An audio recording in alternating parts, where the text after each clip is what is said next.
Santos doou R$5 sobre a proposta de impressão de dinheiro do Ciro Gomes. Vocês poderiam mostrar provas? Porque eu pesquisei para provar a um amigo, mas não achei.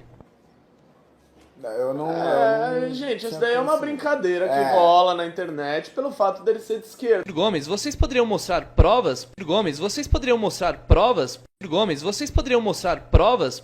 Poderiam mostrar provas? Porque eu pesquisei para provar a um amigo, mas não achei.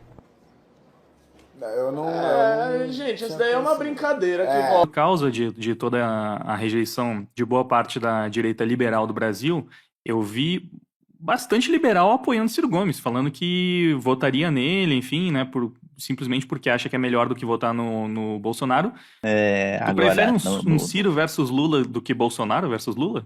Se eu prefiro um Ciro versus Lula do que Bolsonaro versus Lula, puta, eu acho que os três são péssimos, né? Mas num Ciro contra Lula, o Ciro é menos pior. E um Bolsonaro contra Lula, o Bolsonaro não é menos pior. Não é, não. Não é. Do que o Ciro. O Ciro, pelo menos, não é ladrão. Será? Ah, não. Já teve a chave do cofre já para roubar e não. Isso com certeza afundaria o país numa recessão profunda aí com o seu nacional desenvolvimentismo.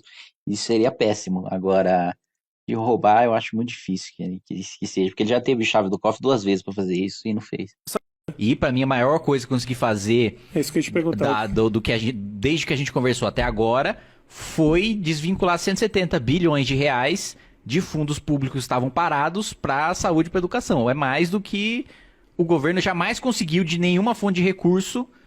Eu consegui encontrar a fonte de recurso e dar pro governo. Investir em saúde e educação. Eu não fui o autor do projeto, mas fui o relator, né? O relator é aquele que dá a redação final. É como a lei vai ser cumprida, é como o relator diz. O autor ele dá a ideia inicial e o relator que dá o texto da lei. E de quem foi a ideia? E a ideia foi do Mauro Benevides, que é o economista do Ciro. Então foi um projeto do PDT que eu relatei. Justamente por ter um bom relacionamento com o PDT. Você apenas assinou um papel que ideia nem... O Ciro é uma figura que ele tá se firmando no debate público e ele tem que ser levado a sério. Até porque as figuras ligadas ao PDT hoje no debate público na Câmara dos Deputados são mais sérias que as do PT. O Kim, quando debate com o Mauro Benevides sobre a reforma da Previdência, eles não estão debatendo o terraplanismo contábil que não acontece com a Erika Cocai. É um sujeito brilhante, o Benevides. O Benevides é inteligente. Ele tem um modelo de reforma da Previdência, primeiro, que não nega o rombo na Previdência, e que contas que ele fez lá com o Kim no debate lá, 700 bi. É uma reforma. Você pode discordar do que está escrito ali, mas ele tem uma reforma. O Ciro, durante o debate presidencial, falava que nós tínhamos rombo na Previdência sim, e falava inclusive da necessidade de um modelo de capitalização em certa medida. Entendeu? Só que o Ciro tem um debate, e o que eu acho que o Ciro tem essa liberdade, e o MBL também tem isso, nos causa problemas com setores na esquerda e na direita, é o fato da gente não responder por certos grupos de pressão. Vou dar um exemplo. O PT responde pelos sindicalistas, em certa medida. Até porque tem um aparelhamento de instituições sindicais que é muito claro nisso. E o PT é obrigado a adotar certas posições, como, por exemplo, no caso da reforma da Previdência, que fala com esses setores e faz com que eles sejam insensatos. E o Ciro não tem. O Ciro tá livre para poder atuar. Vai muito da magia do Ciro, a magia retórica dele, nesse projeto nacional desenvolvimentista, porque os caras gostam muito de falar o seguinte: o Bolsonaro não tem projeto, ele é burro, é um ignorante, ele não tem projeto nenhum pro Brasil, ele é um despreparado, chamou esse Paulo Guedes que é um entreguista, e a resposta pro entreguismo deste ignorante é um homem que não é ignorante e que tem um projeto que não é entreguista. Aí o cara, caralho, a coisa encaixou aqui. E eu sou um cara o seguinte, se me deixar solto, eu começo até a gostar dessas ideias. Só que sempre eu chamo um liberal pra falar: Renan, cala a boca, então beleza, baixo, me reduzo aqui minha insignificância, entendeu? Eu adoro, pra mim faz sentido pra caralho certas premissas aí desenvolvimentistas, mas sempre vem um liberal que conhece da praia e fala: calma, baixa a bola. Eu falei: beleza, cara, eu só quebrei umas fábricas, então eu não sou muito bom nessa área. Mas, novamente, o discurso é bom. Pra mim, essa ideia é o seguinte: o Brasil tem certas vantagens comparativas. E quando eu olho que o Brasil, para fazer uma peça de carro no Brasil, o minério de aço sai daqui, vai pra China, volta como bobina pronta e está mais barato do que uma bobina de aço feita no Brasil, eu não consigo pensar que algo de profundamente errado não está sendo feito aqui em termos de política, né? E aí vai falar: não, mas a China tem escala. E o Ciro fala: escala, a China tem escala, a China tem uma escala de produção, e de fato tem uma escala gigantesca. Agora, né, eu não consigo imaginar que um país de 210 milhões de habitantes não consiga também ter escala em certos produtos, em certos segmentos, que ele não consiga ter basicamente setores da economia, o Ciro usa muito a indústria de exemplo, que sejam minimamente competitivos. Né? Eu não consigo imaginar que a gente não consiga ser competitivo em nada. Ah, é só agro. Caralho, velho, a gente não pode ser só agro, é um negócio inaceitável. O Kim é todo liberalzão, assim, você quer o que a gente vai ficar, eu vou plantar?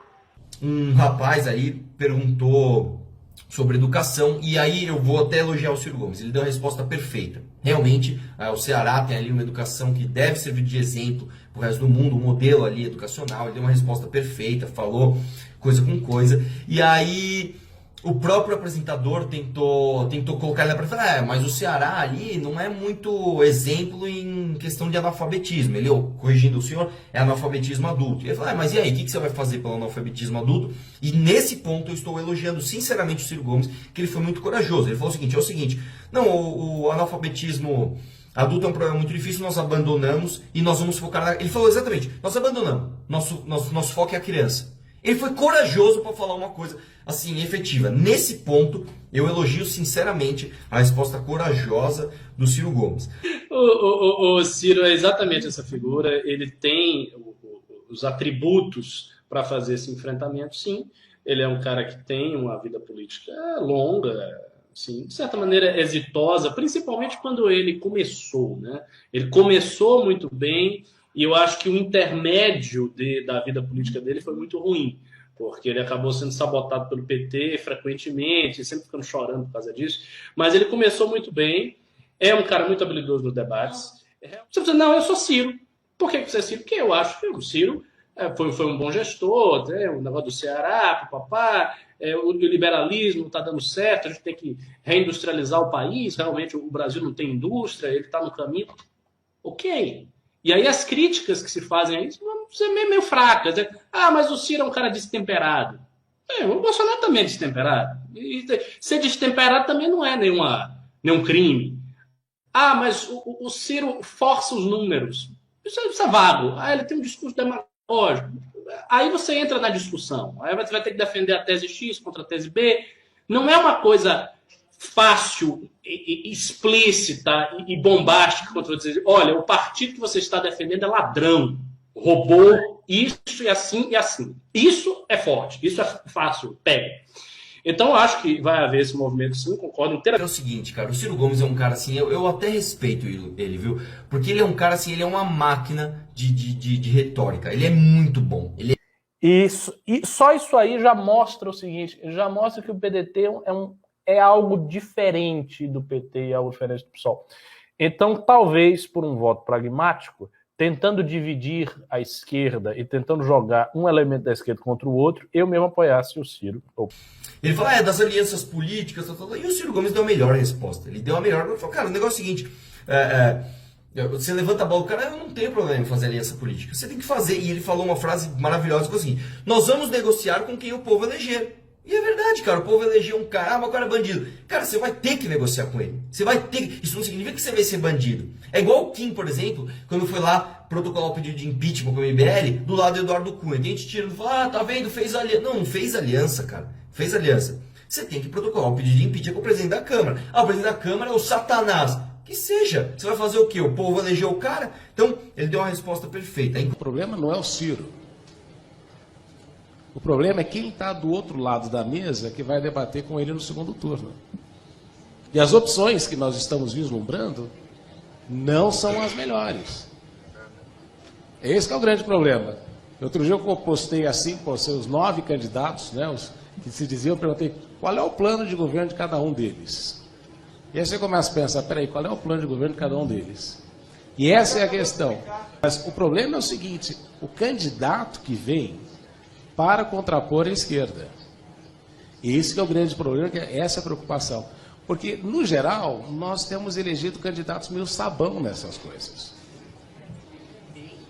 Nós temos o processo de eleição tem sido de candidato meio sabão, que não assume postura. E o Ciro é um cara inteligente, cara. O Ciro é um cara inteligente.